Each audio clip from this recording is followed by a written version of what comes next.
Recently, I've had a lot of requests to look at the mining and energy sector. So today I thought I'd take a look at Fortescue Metal. The research aspect of these stocks always takes me down some sort of rabbit hole, and today was no different.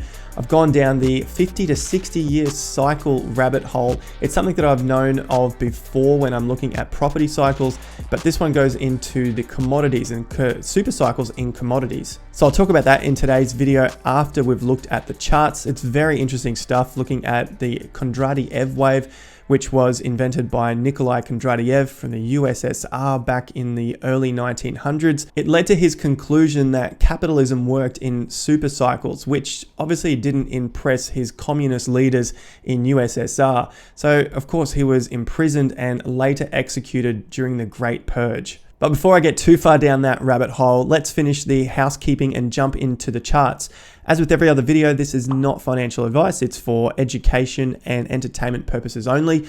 You'll find a link to the timestamps in the description down below so you can come back and review this video at any time with ease. And if you find value in the video at any point, be sure to hit the like button down below and subscribe, because that goes a long way to helping out me and the channel reaching more people. Let's get this video to 300 likes. And if you have any questions or comments, be sure to leave those in the comments section down below. Now, I'm going to break the video up into very easy to understand parts. Video structure, we always look at the macro view of the chart, then we break it down into the micro view. Next, we look at market sentiment and some other bits of research. And lastly, I give you my opinion, not financial advice, of course. So with that said, let's go nerd it up in the charts. First thing I'll mention is this is tradingview.com. There is a link in the description down below that you can use to look at any of these charts that we use on the daily. So Fortescue Metals Group, market cap nearly 50 billion. Dividend yield, nearly 11%. That's crazy. And the chart looks like a pretty good uptrend. The first thing I noticed was the yield. So I'm just going to have a quick look at that. And we're going to move across to Fortescue Metals Group over here, dividend payment history. Now it's increased over the last 10 years, but of course this is just the dollar value. I don't know what the percentage is looking at it just from here. So I've got another little chart here. This is from Simply Wall Street.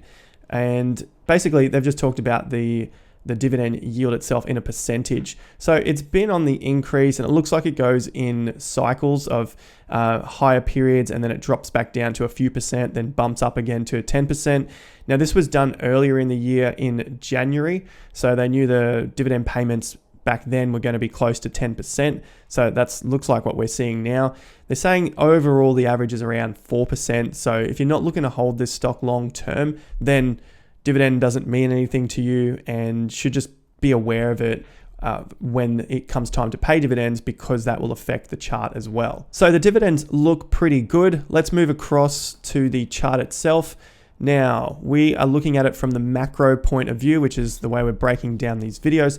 And the first thing I notice is we are going on a massive tear yet again, just like we saw through mid-2000s up till around 2008 when it got to its peak of around $13. Now, do I think this trend is over? I don't think so, because we've just broken through the all-time high. So that's a pretty good sign. We're looking at finding new highs. This is called price discovery stage. Now, the other things I have on the chart are support and resistance levels. This obviously doesn't mean anything now. We are sitting at around $16.50. So a resistance or support level of 30 cents doesn't look like it's got any significance right now, but I want to use that to look at history and see what we can project moving forward into the future.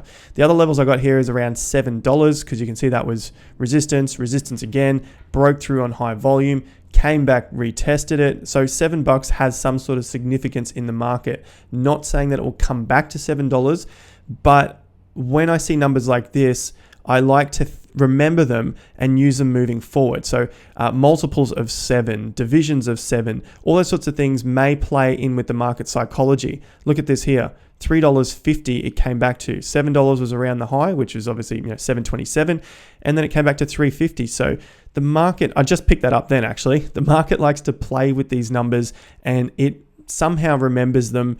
I'm not saying that they put it into their research and go with it, but it is inherent in the energy of this market. At least that's my belief of how these things work. Go and take that for what you will, but that's the way I've used it and it works reasonably well for me moving forward. So you could say, let's look at it. Is $14 an area? Oh, look, we saw a close on a monthly chart around that level of $13.90. So it's up there at the 14. $21, maybe that's another area that we'll find some sort of resistance at. I would just keep it in the back of my mind as potential areas of support and resistance going forward. It's not the be all and end all, but it's just something that I've used. Moving forward from that, I'm just using these levels to understand the speed of the market again. We've looked at these in previous charts in the past, and we can see that it's obviously picking up speed. You can see that it went from this low of $1.44 up to around $3.50, and then it started to increase in speed again and again. And obviously this can't go on forever, but it's not saying that we'll get a massive correction like that. I just think that at some points the energy starts to, it just loses momentum in the market. The other thing that I look at is the volume. Now we can see that the volume has decreased. It did break through here on not the strongest volume, but not weak as well. You know, it had a little bit of an up month at that point. I guess what I'm expecting to happen is maybe something like what we saw in 2005 when it first broke through its previous all-time high that was set in 1993. So this took off, this was high volume, came back and tested those old all-time highs, and that took a few months, March, April, May, June, July, and then it took off again in September. So that was about 6 months where it just came back and tested those levels before it felt comfortable enough to push on from that crazy low of 30 cents or 23 cents up to the all-time or the previous all-time high of $13.15. That's the sort of thing that I will be looking at potentially to happen here. Maybe it sits a bit higher at 15, 16, 13. It's not out of the question that it pulls back from its high of, 1950 to around $13. 30% is something that we have seen in the past. Now, the research that I did on this chart was just look at the pullback. So all I did was use the tool on the side here, which is the measure tool, connect it to the high, drop it to the low, 33%. I just did that all the way up, measuring these pullbacks in a bull market. So it can go up, but have pullbacks of 30 to, I found, up to 50% in some of these. There's a 40% drop in 2.5 months, and it's still continued up. There's another drop, quite significant drop, down to 45%, and that was into the final high. So this market is known to pull back 30 to 50% in a bull market. So that's why I wouldn't be too concerned or too worried if I was holding the stock and I saw this pullback from its highs of $19 down, tested the highs, the old all-time high at $13, and that's just a 30% drop. That's one reason why I like to use the history of the chart and just see what the market itself is used to doing. Let's look at a more recent example, getting into the micro view of it, and we can see some pullbacks here. This is the early stages of the bull market, and it hasn't yet broken through the highs. We're looking at 2019 in July, August, and then again later that year, or earlier this year actually. So that's July down to here. That's again 30%. Let's look at it during the COVID crash from this was January down to this low, again 36%. So it's really not uncommon to see it go 30%. I think I've proved that point to myself.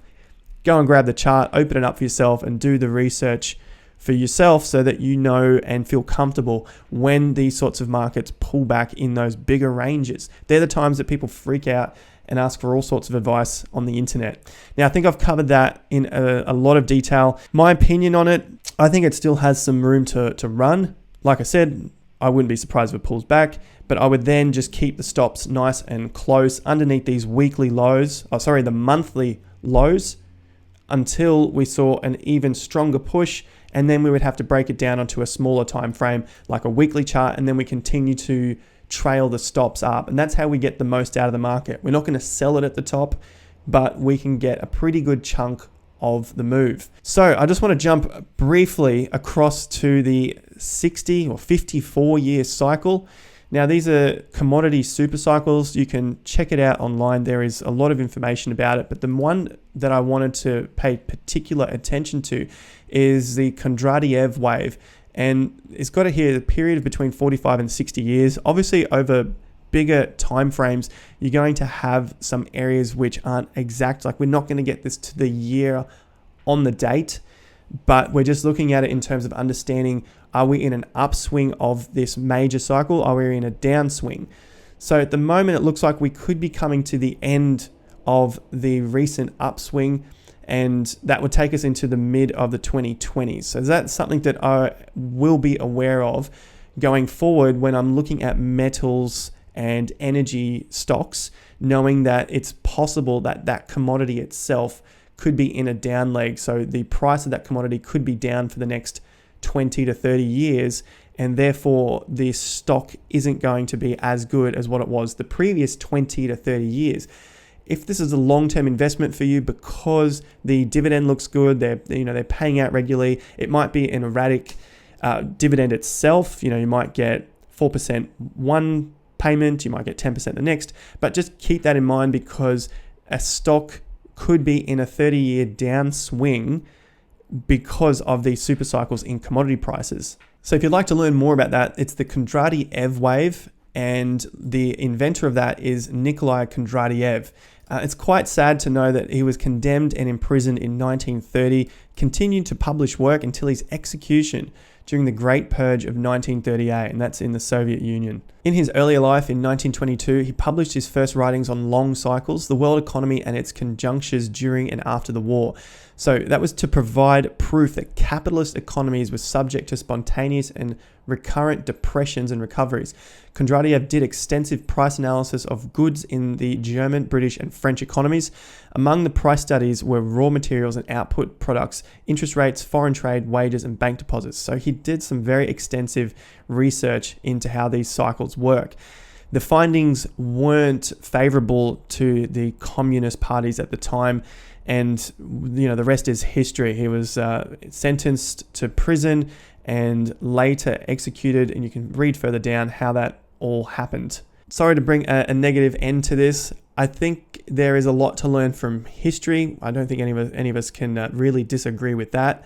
And it's very important to understand these long-term cycles from the works from people that have fallen in the past, and then use them to our advantage moving forward. It's like a legacy moving on for them. I'm going to wrap that video up there, guys. Thank you again for watching through to the end. Be sure to like it down below so I know you guys are enjoying it. Let me know your thoughts of Fortescue Metal and any other metals, mining, energy sector stocks down below in the comments. If you haven't already, consider subscribing to the channel, hit the bell notification icon. You can follow me on Instagram as well. The link is in the description. If you haven't watched the previous videos, go back. There's a ton of them talking about technical analysis and other ways to improve your investment portfolio, and of course, trading psychology. If you want to join a like-minded community in the investment and trading space, there is also a link to my Discord group in the description down below. While you're down there, there's also the link to the crypto debit card. It's accepted anywhere, Visa is accepted, and you can earn up to 12% on your AUD and USD. Thanks again for watching. I'll catch you guys at the next video, but until then, have more fun to get more done.